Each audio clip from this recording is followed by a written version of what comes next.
Responsibility. That's what gives life meaning. It's like lift a load. Then you can tolerate yourself, right? Because look at, you're useless, easily hurt. Why should you have any self-respect? That's the story of the fall. Pick something up and carry it. Make it heavy enough so that you can think, yeah, well, useless as I am, at least I could move that from there to there.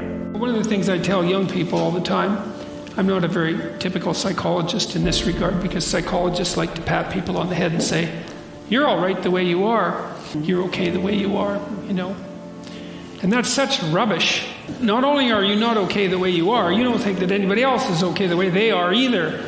And you don't think your children are okay the way they are. Like, you love them and all that, but you don't want them to stay 3 years old their entire life. You want them to expand and improve and become who they are. Instead of telling young people that they're okay the way they are, I tell them that, and it's a terrible message for them if they're desperate. You know, so let's say 10% of the people in my audience are young, maybe they're young men, just for the sake of argument, and they're like not in good shape. They don't have any goals, they're drinking too much, they've got no structure in their life, and they're just bloody miserable. And the misery is twisting them into malevolence, because enough misery will absolutely do that to you. And then what are you going to do? And come along and say, well, you're okay the way you are? It's like, that's the last thing they want to hear. It's like, get your damn act together. You know, you got things to do, and they're going to be difficult. And that there's an echoing Christian message in there, I would say, which is, you pick up the weight of your suffering voluntarily, and you walk uphill with it. And that not only gives you the meaning that you need in your life to stop you from degenerating in a dangerous manner, but it actually makes things better. And so that all has to be part of it. Like, I believe in human ingenuity. I think we can solve all the problems that beset us. But it can't just be, it has to be more than we can enhance material well-being. Make a plan. Look at what you're interested in. Get disciplined about something. Allow for the possibility that you have something important to contribute to the world, and that the world would be a lesser place without that contribution. Don't be afraid of taking on responsibility.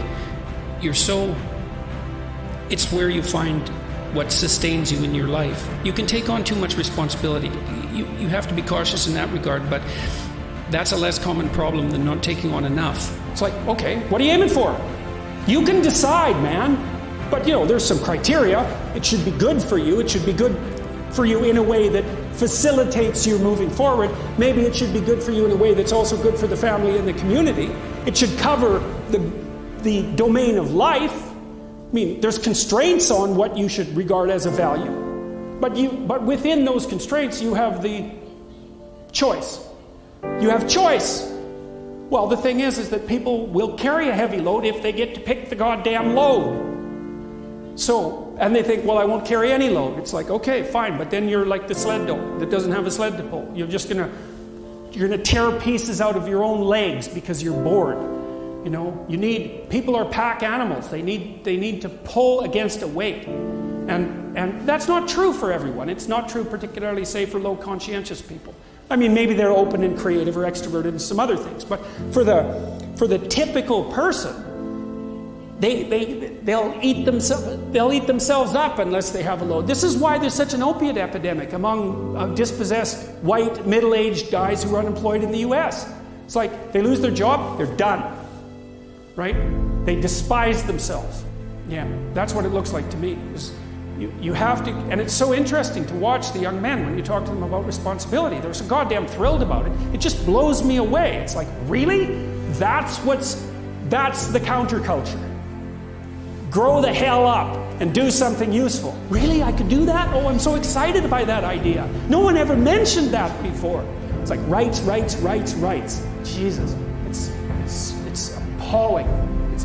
And I feel that that's deeply felt by the people who are coming out to listen to these sorts of things too. They've had enough of that. So, and they better have, because it's a non-productive mode of being. Responsibility, man. That's where the meaning in life is. Take on some responsibility. Do something for other people. You're doing something for yourself while you're doing that, even if you don't know it, for sure, because you're a community across time. Find something to serve. Somebody to help. Someone to problem help. to solve. A job find a job. Do your best with the customers. Don't be above your job. You're going to get an entry-level job when you're a kid. Well, what else would you want? You want to be the boss? What do you know? You don't know anything. You could be the boss of your job. You know, if you're working in a grocery store or you're working in a convenience store, assuming you're not working for terrified tyrants, you can be nice to the customers. You can develop your social skills. You can learn how to handle boss-employee relationship. You can be there 15 minutes early and leave 15 minutes late. Like, you can learn in an entry-level job, man. And I'll tell you, if you take an entry-level job and you learn, and it's a reasonably decent place, you will not be in an entry-level job for long. Because everyone who's competent is desperate for competent people. And if you go and show yourself as competent, there'll be a trial period, but if you go show yourself as competent, all sorts of doors you didn't even know were there will start opening like mad. So you strive for competence, for craftsmanship. Yeah, for discipline. You know, I mean, I said in one of the chapters of my books is focused on putting your house in order. It's like, well, how do you start? Make your bed. You know, it actually took me quite a long time in my life before I made my bed regularly in the morning. Most of my life was in pretty good order, but that was one thing I didn't have in order. My clothes in my closet as well, all that's in order. Not all of it. I'm cleaning out some drawers right now, but look around and see what bugs you in your room. Just look. It's like, okay, I'm in my room. Do I like this room? No, it bugs me. Okay, why? Well, the paint's peeling there, and it's dusty there, and the carpet's dirty, and that corner's kind of ugly, and the light there isn't very good, and my clothes closet's a mess, so I don't even like to open it. Okay, that's a lot of problems. That sucks. That's a lot of opportunity. Pick something and fix it. Men have to figure out what they have to do. And if they have nothing worth living for, then they stay Peter Pan. And why the hell not? Because the alternative to valued responsibility is impulsive, low-class pleasure. And you saw that in the Pinocchio story, right? That's Pleasure Island. It's like, well, why lift the load if there's nothing in it for you? That's another thing that we're doing to men that's a very bad idea. And to boys. It's like, you're pathological and oppressive. It's like, fine then, why the hell am I going to play? If that's the situation, if I get no credit for bearing responsibility, you could bloody well be sure I'm not going to bear it. But then, you know, your life is useless and meaningless, and you're full of self-contempt and nihilism, and that's not good. And so that's why I think that's what I think's going on at a deeper level with regards to men needing this direction. A man has to decide that he's going to do something. He has to decide that. A lot of the things that people regard as traps are actually the means to their life. You know, often young people are afraid of commitment, for example, in the context of a romantic relationship, and because they feel that that's going to interfere with their pursuit of something more valuable. But that's just not the case. You're not going to find something more valuable in your life than a committed relationship with someone that you love, that sustains itself across time, and that in all likelihood produces children. That's life. And there may be people for whom avoiding that is the better route, but those people are very rare, and you need a real reason to assume that you're one of those people. And hopefully for you, you're not.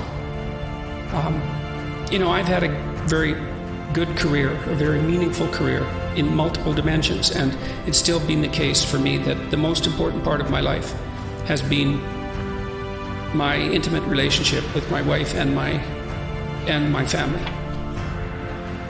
So don't be afraid of that, or be afraid of it, but don't let that stop you from pursuing it.